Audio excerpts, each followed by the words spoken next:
Hi, Whiskey Jason here, whiskey from the viewpoint of American and Germany tasting rare and exotic whiskeys. And today I have a single cask from Teeling, cask number 10824. And this is a 14-year-old sherry cask bottling. Distilled in September of 2001, bottled in June of 2016 at 59.1% ABV.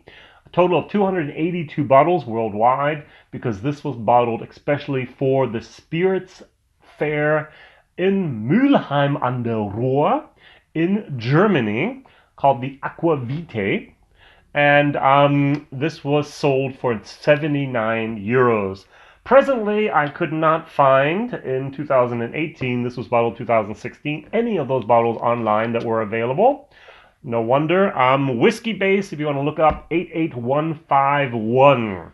So the guys at the Whiskey Fair actually had a special bottling just for that fair. So in the States, you have your store picks. They actually go to the distillery, pick a cask, bottle it, and you can buy it in that one store or that one chain of stores. What we do over here is we sometimes have special bottlings just for a whiskey fair, for example.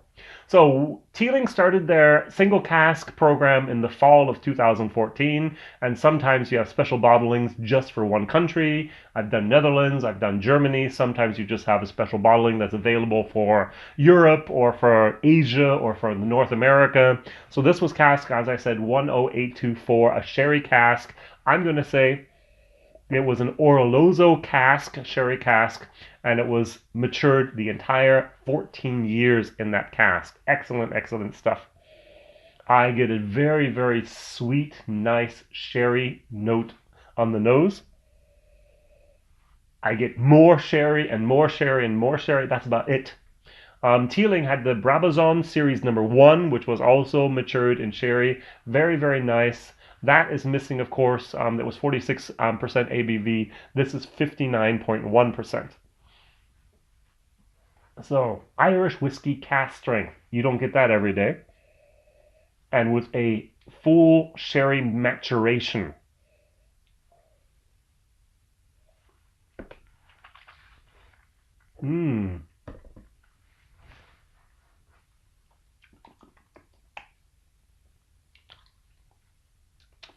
It comes in at a very high level. It even goes up a little bit. And it's just excellent. It's hard to believe that this is 59.1%. It's smooth. It's almost silky. It's creamy. The wood is there, but not dominant. It should be, if it's a sherry cask, European oak. Who knows how often those sherry casks had been used before? 2, 3, 4, 5 times. You never know. That was the year 2001. That's a long time ago. Great, great, great finish. Really great. Really nice. I'm going to add a little bit of water to this. I'm going to water it down to about 48, 49% here. Now on the nose, what happens is it gets a little bit more of that phosphor sherry moment. It's not bad, but it's a tiny little bit more of that there. The wood does kick in a little bit more. It loses some of its sweetness for some reason. And it becomes more of a grapey, woody type of nose. So let's try it.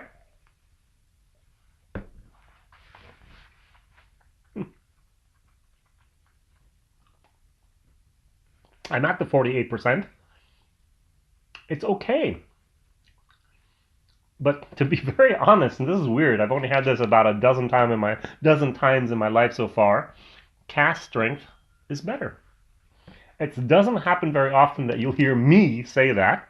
Usually I would say, hey, take it down to at least 50%, enjoy it, and so on. But sometimes a whiskey just loses some of its flavor, loses some of its character, and that's the case here. The guys that picked this out knew their customers, knew they wanted to have a cask strength bottling, something that you would not water down, something you would enjoy every last drop of this. They wanted the sherry, they wanted the cask strength, they wanted the Irish, and that's what they got. And this is really, really good. This is going to be a, wait a second.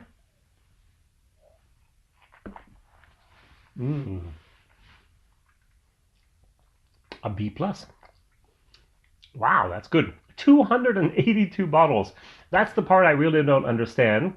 If you have a sherry cask, usually you have around 480 bottles, give or take.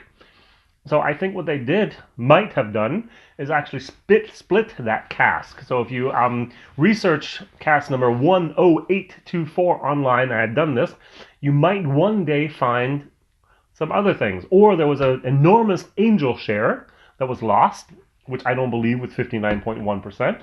Or they only filled it up halfway or 3/4 of the way. I don't know. Who knows? Maybe it had a little bit of leakage. That could also be a problem. And this is something that I've heard a lot from people that do barrel picks. Find those barrels that had the leakage. Try them. Sometimes they're the best. So maybe some whiskey was lost. And that created a different environment. And that was just the perfect storm that created this. I don't know. So I'd love to have the story of this. So anyone from the Whiskey Fair Aquavita from 2006 that you picked this bottle, if you could tell me the story, that'd be fantastic. All right, Whiskey Jason here, tasting rare and exotic whiskeys. Single cask Teeling, very exotic, 282 bottles, basically for Germany and Europe. My videos come out on Mondays, Wednesdays, and Fridays, and my question of the day is, what sherry cask maturation whiskey have you had that's been the best? So what whiskey that has spent its entire life in a sherry cask was the best? So I recently did a video on the Redbreast 16-year-old single cask from Masters of Malt that spent its entire life with 60.2% ABV in a first fill Ortolozzo cask. That was like eating liquid raisins. Wasn't great for me. Other people just adored it. I'm going to say Glenfarclas, 40 years old. That was the best sherry matured whiskey I've ever had. Sorry. What was yours? Please write it down in the comments. Thank you very much for watching. Please like, please subscribe, maybe even share this video with others. See you soon. Bye-bye.